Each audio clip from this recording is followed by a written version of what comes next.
નમસ્કાર, હું હિના પટેલ 100 સેકન્ડના ફટાફટ ન્યૂઝમાં આપનું હાર્દિક સ્વાગત કરું છું. ઉદયપુર અને ગોવાને ટક્કર આપશે. નવસારીના 250 કરોડના ખર્ચે વેડિંગ કોરિડોર તૈયાર કરાશે. બુલેટ ટ્રેનની કનેક્ટિવિટી હોવાથી સુરત મુંબઈથી નજીક હોવાથી મેરેજ ટુરિઝમનું સેન્ટર બનશે. અમદાવાદ રિંગ રોડ પર હિકોક હોટલ કટબંધ કરતા ઝુંડાલ, ત્રાગડ, ચાંદખેડાના લોકોનો ચક્કાજામ. સાંસદે ટ્રાફિક ઉકેલવા કહ્યું હતું, ઓવડાએ કટ જ બંધ કરી દીધો. 30,000થી વધુ લોકો પરેશાન. અમેરિકા ભારતને 25% પેનલ્ટી ટેરિફ પરત કરશે.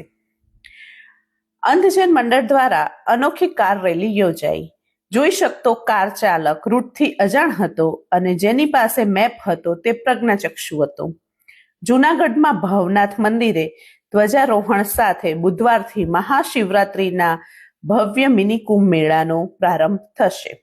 ભારત અને મલેશિયા વચ્ચે સુરક્ષા સહિતના કરારો કરવામાં આવ્યા છે.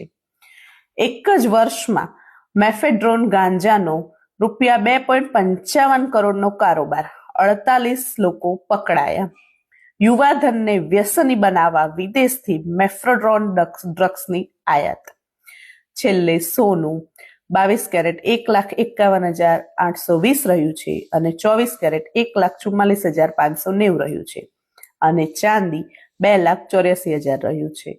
આવા જ લેટેસ્ટ સમાચાર સાંભળવા માટે મારા પેજને લાઈક કરો, ફોલો કરો, શેર કરો અને સબસ્ક્રાઇબ કરો.